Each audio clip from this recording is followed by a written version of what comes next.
on TV and on radio.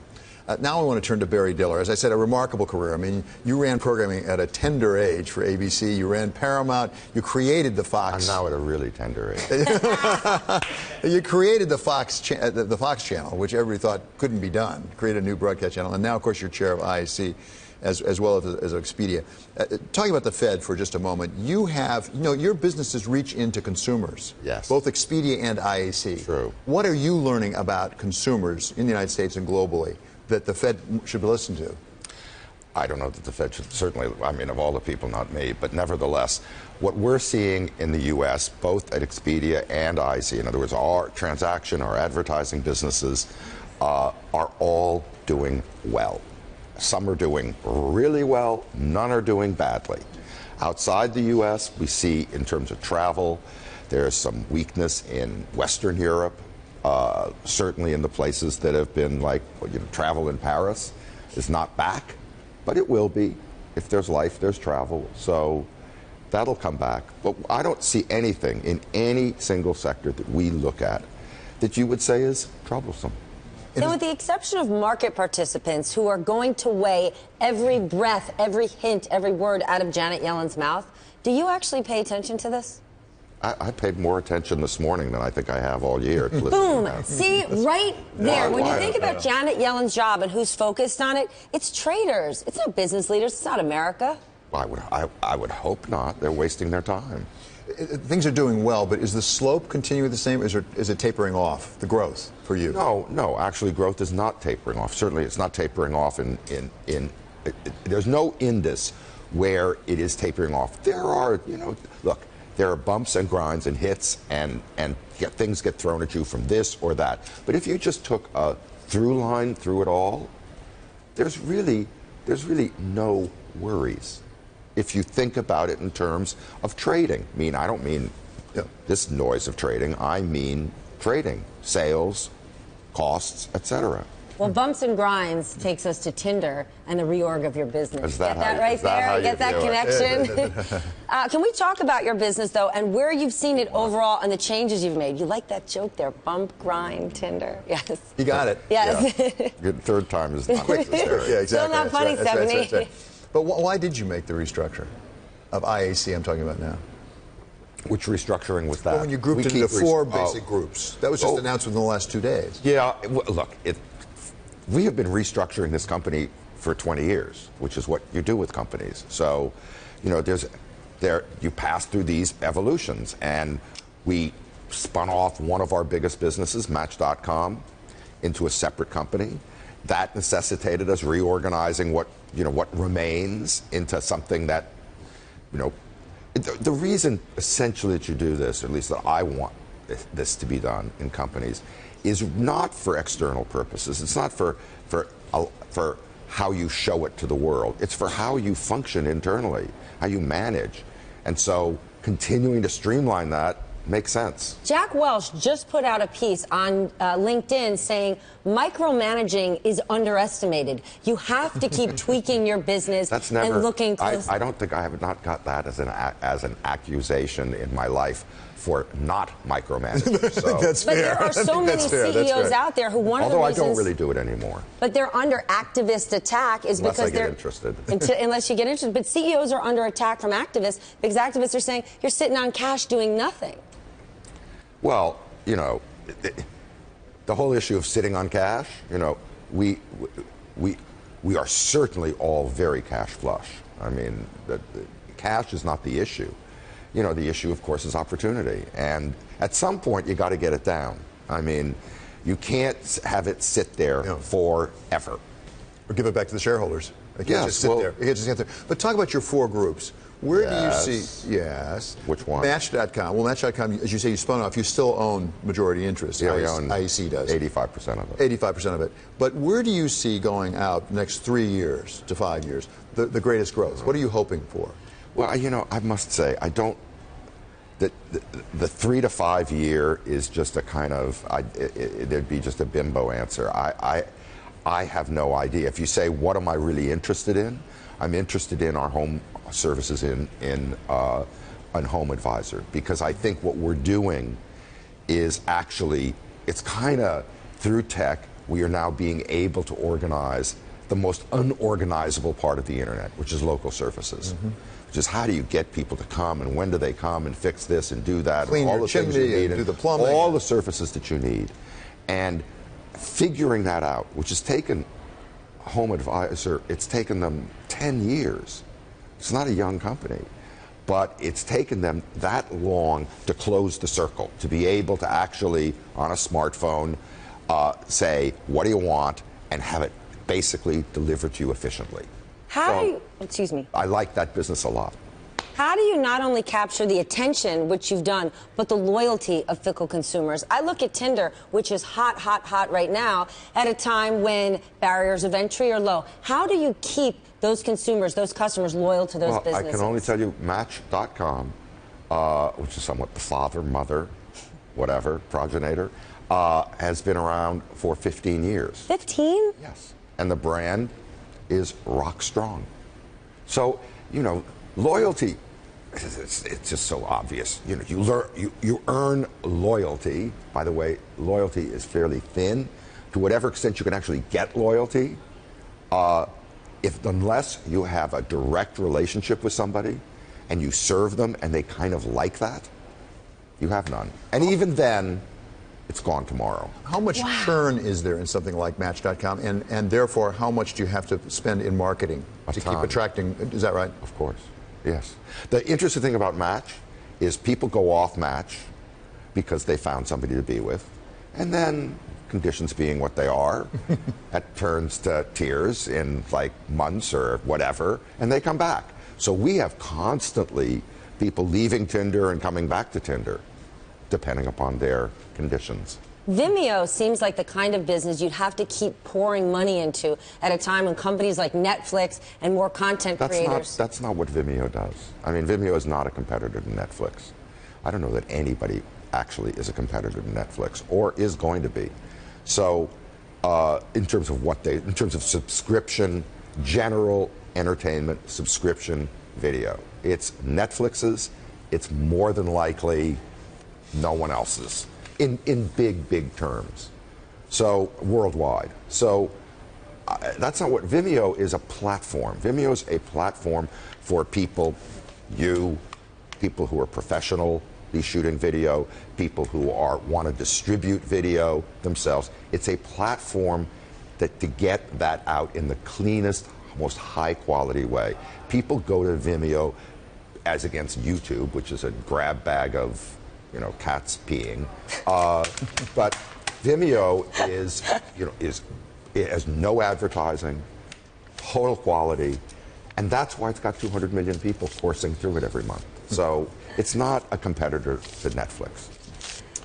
A montage of cats peeing with spaghetti on their heads. Barry Diller, you are staying with us for the hour. We are just getting warmed up. When we come back, is IAC a buyer, a seller, or both in these volatile markets? Who does Barry want to be? We're going to be back with more. You are watching Bloomberg Go.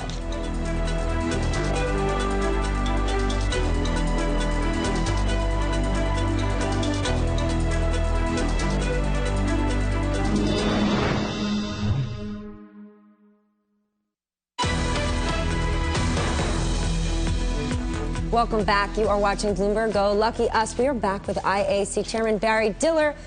Barry, we're talking about all your different verticals. You mentioned Home Advisor and how much you like it. Earlier, you tried to acquire Angie's List. That deal didn't go through. It didn't. So are there other similar properties that are attractive to you? Sure. Like?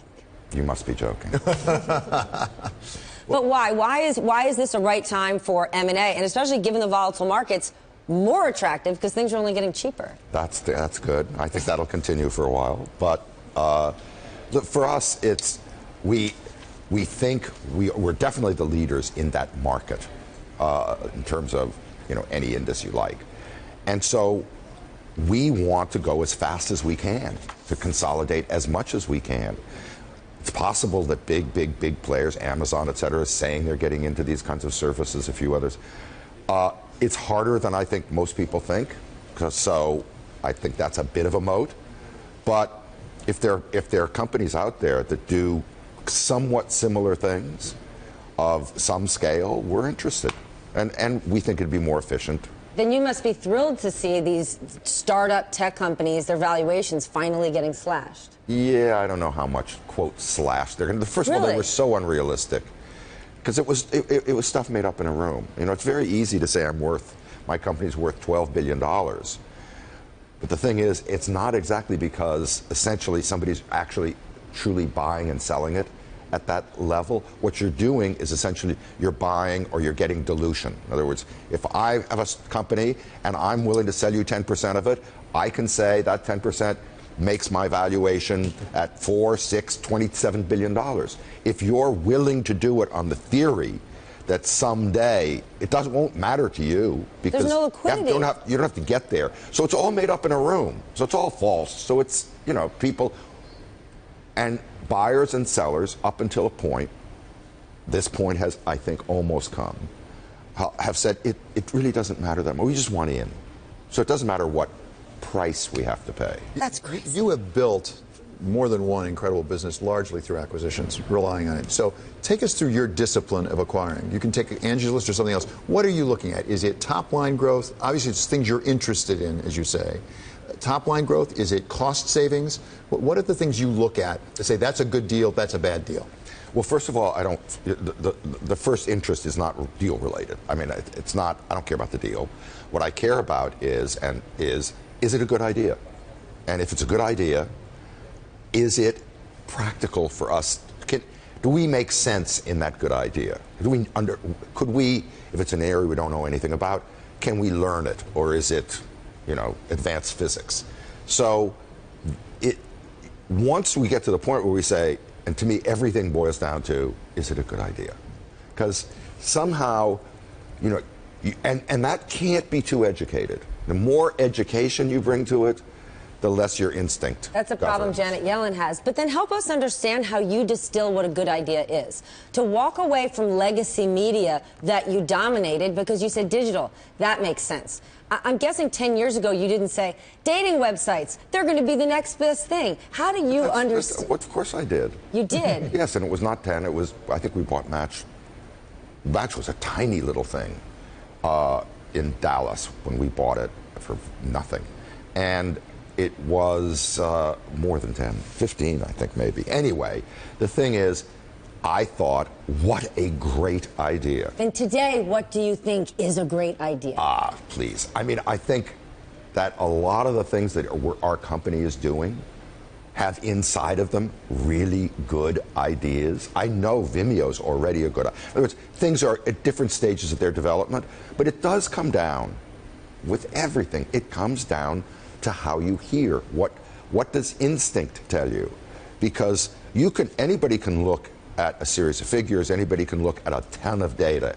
The thing is, you never have enough information to make a decision. Never. So since you don't have enough information to make a decision, and since, to paraphrase the entertainment business, no one knows anything, then the thing you've got is, what does your juice say? What does it say that you think is something that interests you? So Barry, we haven't talked about Expedia. Just spend a minute on Expedia. You have a very successful business there, but it is number 2. Isn't that fair? Are you looking for acquisitions to take it over? Because you said you want to keep expanding. You want to keep going as fast as you can. We've spent about $6 billion in the last year at Expedia acquiring companies. So, does that mean you're done? No, I wouldn't say we're done. You're never done. But Expedia has grown enormously, and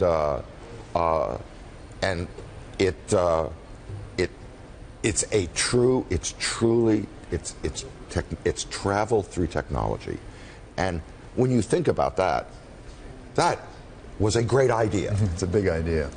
That's right. And when it was one of our first acquisitions.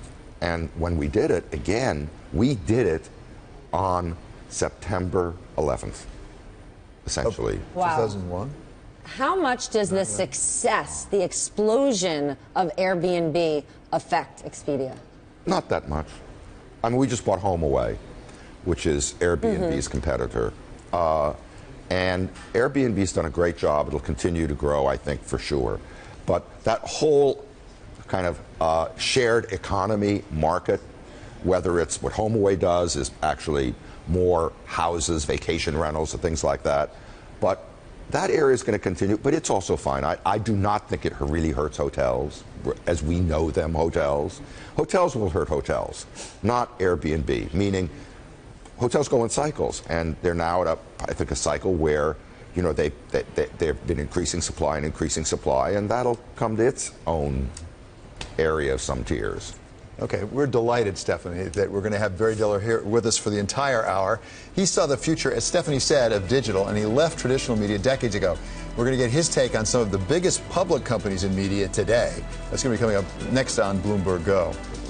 We're going to try. And there you have it. We got to stay on Apple. Barry, when you look at Apple, some people say it's untouchable. Some look at this quarter and say they're in trouble. What do you think of this company? What's the future of them? You say Netflix doesn't have competition. It could be Apple at some point. Well, look, Apple's been a great product company.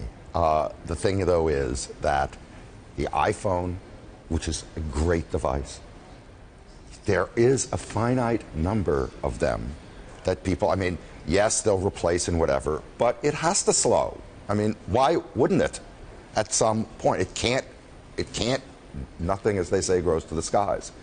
So that's just a reality. But I don't worry. I mean, to worry about them, to react. No, but if nothing grows to the skies, did they need to make a big acquisition, let's say a media company, in order to keep growing? A lot of cash. Yes, they have a ton of cash, and you know they've started giving it back to shareholders.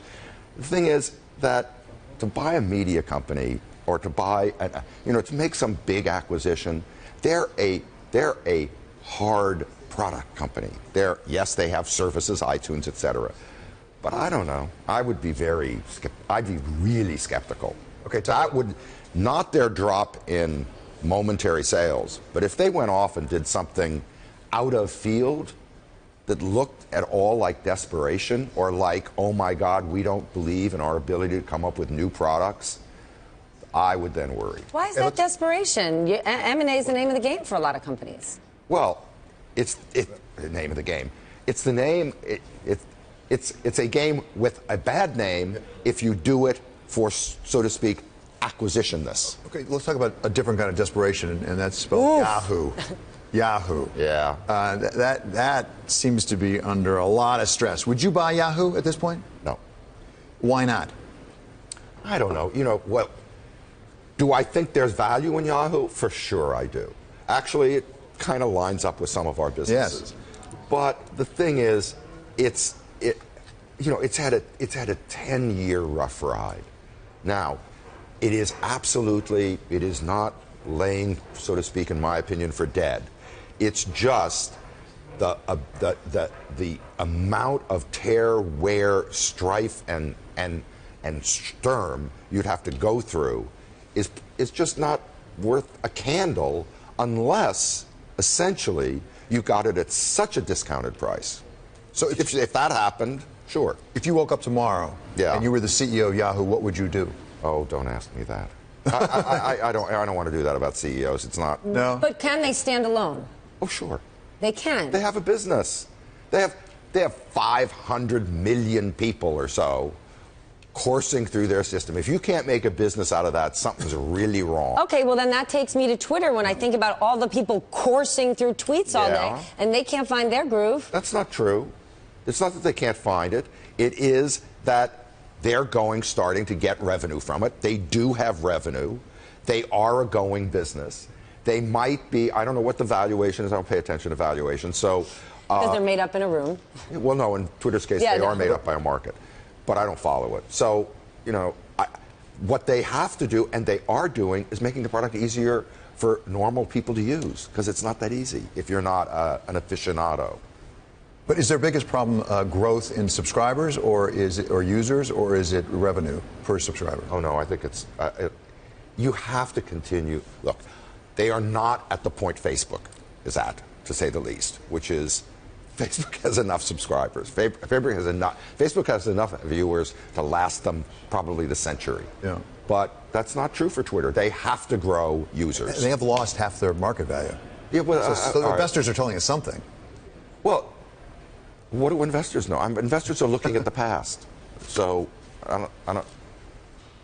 that doesn't jibe for me. Help us understand. I mean, you need investors to believe in your company in order for your. You know what? Investors will believe in your company when the facts, the trailing facts, and they have to trail for a while, particularly if you've been in the barrel. You know, if for whatever reason you get crumped, then, yeah, that's the new word, crump and trump together, that Daily Beast is using, calling it crump. But if that happens, then it takes time. Facts then will tell. Unless you're Amazon and investors just believe in you. Well, the facts of Amazon are astounding, meaning from the very first hour of the first day, what Amazon and Jeff Bezos has said is, we're going to build infrastructure to serve customers, and we don't care about anything else. So it's an endless period of investment. Well, endless. But I will make you a little prediction. Oh, Bring please. it. Jeff Bezos will be the richest person in the world within, I don't know, certainly within 5-7 years. But how can it be endless investment? Without, to me, I mean, I think that's hands down. At some point, you have to make money off of it. It can't be literally an endless period of investment. At some point, people say we need to make money off of it. They do make money. Their cash flow is very good. But they reinvest all of it. Their cash flow has been very good. They reinvest all of it, which is why it is going to be one of the most valuable companies in the world. That's why. Insane attention to pleasing the customer at whatever it costs. Their Prime, their Amazon Prime, is genius. Okay, at the cost of all retail then? If Jeff Bezos is going to be the richest man in the world, and we've seen the retail industry get shellacked, anyone who is even selling the same product Amazon does is just getting carried out, does that mean it's the death of all other retailers? Oh, that's the death. You know, something doesn't have to die for somebody to live. Walmart's getting a shellacking. They're doing okay. So I want to come back to the cat's pee. You know, please. I want to come back to the cat's pee. Absolutely. Let's talk about YouTube. Google, but YouTube. Sure. Because as you said, you know, there's a lot of stuff on there you might not want to watch. It is huge. I mean, it is huge. 8 times our size. It's a big deliverer of video. Of course. And why can't they make that into a very successful subscription business? Because they're certainly working on that. Well, I think they see it. Look, I don't know. You know, they're not dopes. They really do look at it as a search business, primarily. And it has evolved from a search business to actually a media business. And there's a big difference between the two. Now, eventually, I think they do get it. But I also think that other players in that period have an ability to swim through, which is why I think Vimeo's platform, over time, is going to be a very large platform for video. And that's what we're investing in. Given the size of Google, in terms of advertising, can they put pressure on their partners like IAC in terms of agreements, just given the behemoth that is Google? Can they put pressure? Listen, all of us are serfs on the land of Google. That's just reality. And as I've told Google, you know, it's okay, it's, you know, kind of sensible to treat your serfs well, because if you don't, at least history has said, they rise up, get on horses, and kill you. So, but we all are serfs. But how and is Google a good partner? Because many companies hate partnering with Apple. As great as Apple is, you don't want to talk to an Apple partner. They get decimated. What's Google like? In certainly large-scale business with Google for over 10 years. Actually, more than 10 years, almost 15 years.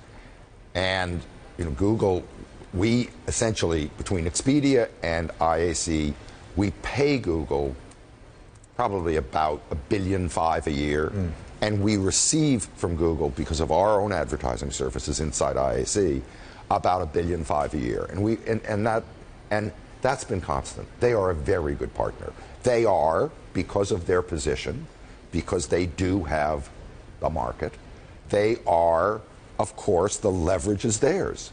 But I think, generally speaking, at least for us, of course they've been good. But talk about that, because it's not unique to you. Other content providers have the same situation. Essentially, you need them more than they need you. That is saying it in the most minimalist way you could ever imagine. But truthful? Beyond. Yes, of course. And that puts you at a disadvantage in those negotiations. Oh, yes. We just made a new deal with Google. We've had probably rolling 4-year, 5-year deals, 3 of them, I guess. We just did it about 4 or 5 months ago. That negotiation, and I'm not dicing, that negotiation took 1 year and 3 quarters. Wow. Wow. Let's talk old tech for just a moment, Yeah, well, what do you and want? if and how they can find their groove. When you look at companies, iconic companies like an IBM, a Microsoft, how do they get relevant? How do they get the desire factor back in their businesses? Because that's something you have never lost in any company you've backed. I don't know. You ask them. I don't look at. I mean, I have. IBM's business has no relationship to me. I don't understand it at all. Microsoft's business, I probably do understand. We've done business with them for years. Microsoft is Microsoft is an incredibly successful company, and have they lost the zeitgeist? Of course they have. Can't last forever. Probably for anybody. Most likely never for anybody. But there's new liveliness at Microsoft, and we'll see what it brings. But they don't start from a poor base. So when we come back, we're going to talk about something you do know backwards and forwards, and that's the business of media. What should cable and broadcast CEOs do as consumers cut cords and only pay up for content? And now as we go out, we're going to take a look at futures, and they are down, as you'll see. Dow, S&P is down about 4.25. Dow's it's been floating around 60 down, basically.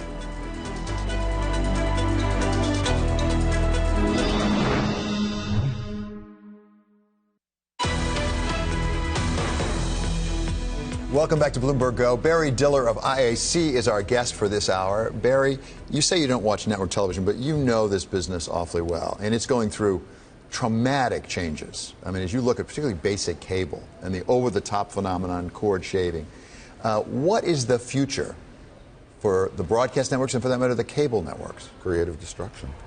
Wow. How much creative and how much destruction? Equal amounts of both, which is what happens. Look, we have had closed systems in communications for really close to 100 years. Radio was actually open, meaning there were thousands and thousands and thousands of radio stations. Yeah. And then they all got consolidated into networks, and the systems got closed. We've had closed systems up until realistically 5-7 years ago, when you could get video another way. So once that happened and those systems begin to break up, and I don't mean break up and get thrown away, they're not going away, but when that happens, you are going to get an awful lot of creative destruction. That's difficult for incumbents. It's great for people outside because they have another route, so to speak, to market that they've never had. Closed systems don't allow you, to get to the sea. So now that has consequences. Now, companies will adapt and do the things, and some will survive and some won't. That's what that does. But it's unbelievably healthy for the consumer. So let's get specific about a friend of ours, Bob Iger, in Yes. Disney. He was on, and I don't want to, well, I'll characterize what I believe he said, which is he admits it's changing. He thinks it may not be changing as fast as some people would say. Hardly a dope. No, he's very smart. But his basic position is it's not changing as fast as we might think, and there are other things he's bringing online that can replace the ESPN, which is something awfully big to replace. Is that He doesn't doable? have to replace ESPN. It's not going anywhere. No, but replace the loss of growth from ESPN, which he does have to do, and that's a big number. Yeah. So Is that doable? Of course. With movies and theme parks? Whatever. Worlds, if you say, what is the best balanced company that is actually not totally, susceptible to all of these, all this rushing around? It's Disney. It's Disney because of its brand. It's Disney because of its merchandising, its parks, and all of that, and because of its ownership of characters and kind of themes that nothing is going to, no technological change is going to destroy. Disney owns that brand, those characters, those themes. But right now, away from Disney, it's all about content. So while Netflix has special content, eyeballs will follow that content anywhere. So if you're a content creator, is this not the best moment? Because No. No? No. Why? Well, because if you're, let's presume, we're not saying just can you get paid a fair workday wage. And to say that, you know, in any, whatever. Anyway, they're highly paid, but they're working for the man, okay? So they do okay. However, if you're a content creator in the old sense, you could create empires based upon, Norman Lear did, of course. Jim Brooks did with The Simpsons, acquiring great wealth. Those days are ending. Why? Because Netflix and Amazon are buying all rights worldwide out front. So they'll pay you a nice little salary, and since neither of them have anything to do with ratings, so no matter how big a hit you are, you can only go so far. So for the producer, yes, they're getting jobs, but there are no independent production companies essentially don't exist anymore. Boy, this is a powerful point. They're all works for hire. Yeah. Essentially, that's a profound difference. So let's talk about a company that's not as well balanced, perhaps, as Disney, and that's Viacom. I mean, when they originally split Viacom and CBS, most people thought, I thought certainly, Viacom was the growth stock, and Les Moonves had been stuck with the broadcast. Yeah. And now it doesn't look that way. What went wrong at Viacom? I can't tell you. Because you don't know? Oh, I don't know. No one. I mean, how could I know? I just don't want to say. Exactly. Then I look at something like Fox, their power, their viewership. Yes. How do successful companies turn the page and become forward-looking? When you look at the Fox viewer, he or she is going to literally die soon. Yes. Well. Literally. Well, okay. Literally. Right? So they've got viewership. They've got a massive senior... Well, they also have empire, you know? Yes. They ain't dying so fast. So, you know, it's all about... But again, there are real challenges. It's going to be, the next 10 years is going to be more interesting than the last 10 years. Now, the last 10 years actually wasn't that interesting. So the next 10 years really will be, because finally, there was no real big changes in the last 10 years in media. But with the fact that it is now no longer a totally closed system, changes are going to happen. That's opportunity for some. It's curtains for others. But weren't there real big changes? 10 years ago, you watched must-see TV on a Thursday night at 8 p.m. Now, we don't have allegiance to networks or time slots. There were no fundamental changes. Cable, let's say, cable viewership was essentially steady. So, you know, nothing galvanizing happened. There was not a thing, no one heard the word cord cutter until very recently. There was no other alternative. So nothing much happened. Now, what happened is when you could get video through an alternative distribution system, the internet, where you press a button, when you think of it in just miracle terms, you press a button and publish to the world. Nobody essentially between you and the consumer. The power of that, which is just getting it's just coming online, is phenomenal. Then had Aereo worked out, Yes. would it? Aereo, here's the thing. Aereo was essentially, which is the reason they all ganged up on Aereo, all of the entrenched, incumbents. Aereo was a wedge. All I wanted Aereo to do was to get the centricity from closed system to open systems, right? It was a wedge to do so. Well, you know what? It happened anyway. But the splinter's still there. So, no, it was going to happen. I just wanted it to happen faster.